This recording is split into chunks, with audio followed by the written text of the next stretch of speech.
The Honourable Trevor Mallard. Mr Speaker, that I think was a former New Zealand First member for Northern Maori, the former Maori Pacific member for Tito Tokoroa, and now the National Party candidate failed 3 times for Te Atatu. Mr Speaker, we just want to make it clear, he said he did the hard yards. That member has never done hard yards in his life. He's never done hard yards in his life. The hardest job he ever did was putting on his dirty dog sunglasses. Lifting his arm like that, using his drinking action to put his glasses on, a little bit further than his mouth, is as hard work as that member has ever done in his life. He's complaining about the rates in West Auckland. That's right. They could have gone down if Rodney Hyde got the legislation right. If Rodney Hyde had the legislation he voted for, worked, then, Mr Speaker, it would have been all right for his constituents. But what did we hear? That member didn't even bother reading the legislation that he voted for, much the less doing anything about it or making representations. Mr Speaker, I want to make a few points about the budget, and the first is that frankly it is disappointing. I thought at his 3rd attempt, or is it his 4th attempt? I can't remember if Birch or English did the last one for the last national government. For the 3rd or 4th attempt, he would have got something which had some sort of plan in it.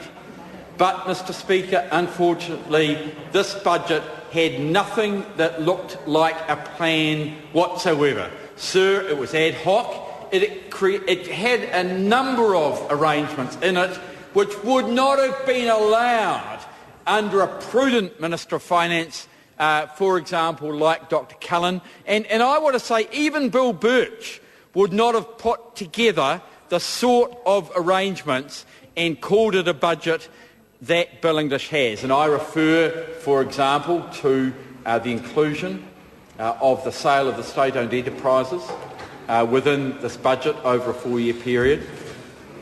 I refer to the absence of the money for the overseas advisors to sell it to the Chinese that the Minister is apparently lining up to work as consultants on it.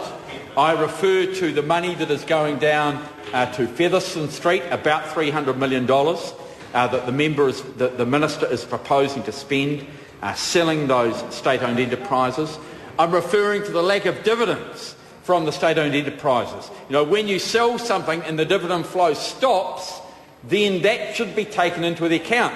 You can't take, on the one hand, the money in from the receipts, as the Minister has, without showing the cost of sales and the dividends foregone. And that is what that Minister has done. I want to say, sir, that Bill Birch wouldn't have fudged the figures as to the borrowing.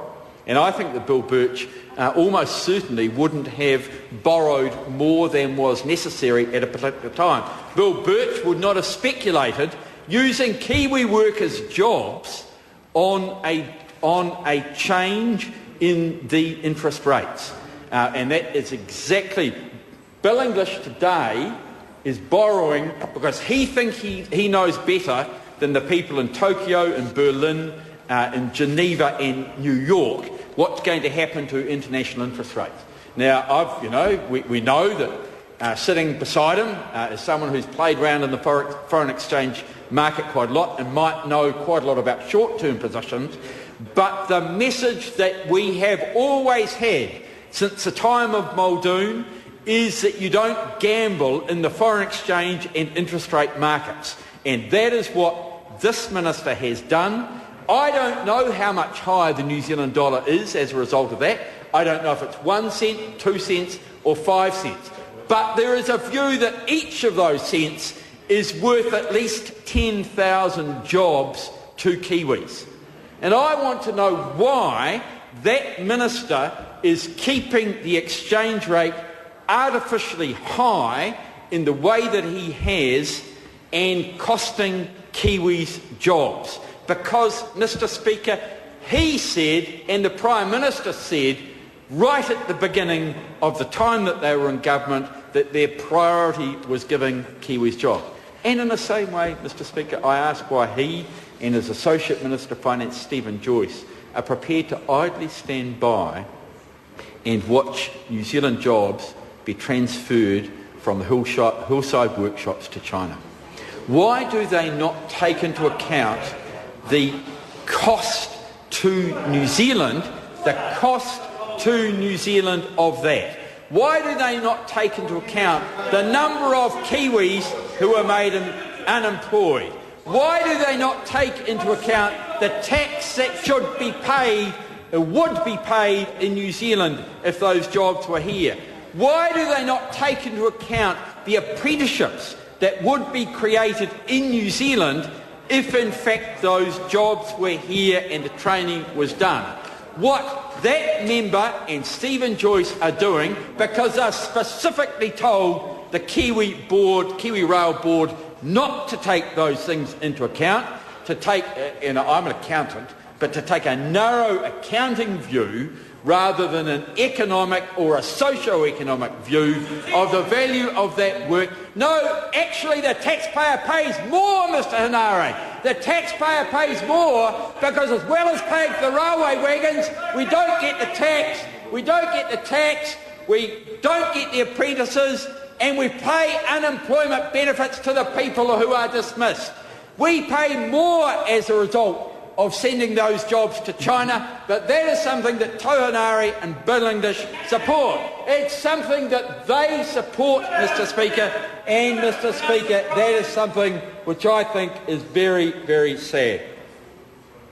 Having said that, Mr Speaker, this budget doesn't actually even do the job that the National Party said it was going to do.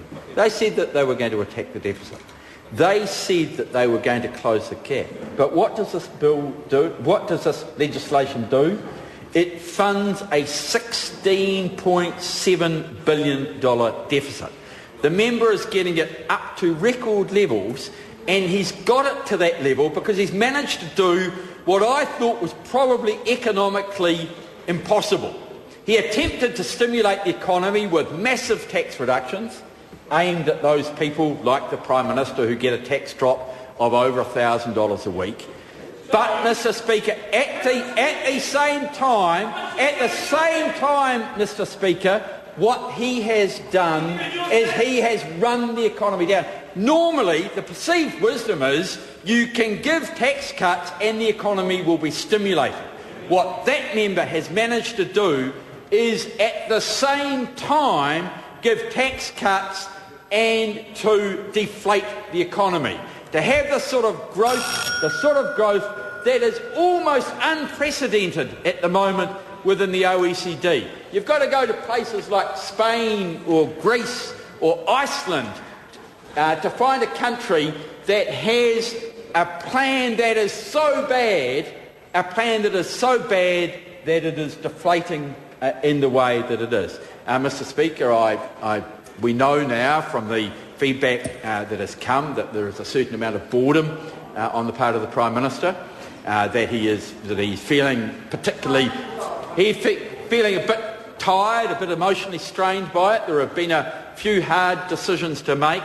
But, Mr Speaker, what we thought we were getting, even from this side, was some sort of leadership in getting a budget that had a plan in it. And we have seen nothing of that.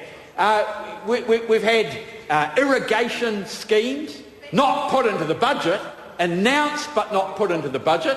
We've had telecom subsidies, and 35 of the 400 million is in there. 35, thank you very much to the member. What she has just told us is that there's $365 million of hidden subsidy to farmers that is not in the budget. Thank you for the member for making that clear.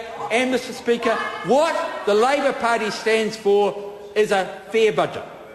People should pay their tax, and bludgers at both ends are going to be hit when there's a Labour government. People who are beneficiaries who blatantly bludge, they will be hit, and I want to make it clear that the bludgers like the Prime Bludger, the leader of the National Party, the person who got $1,000 a week tax cut, the sort of person who hides his income in trust. Sorry to interrupt the honourable member. Too. Order. Sorry to interrupt the honourable member. Are there any further speakers? I now call on the Minister of Finance in reply, the Honourable Bill English. Mr. Speaker, after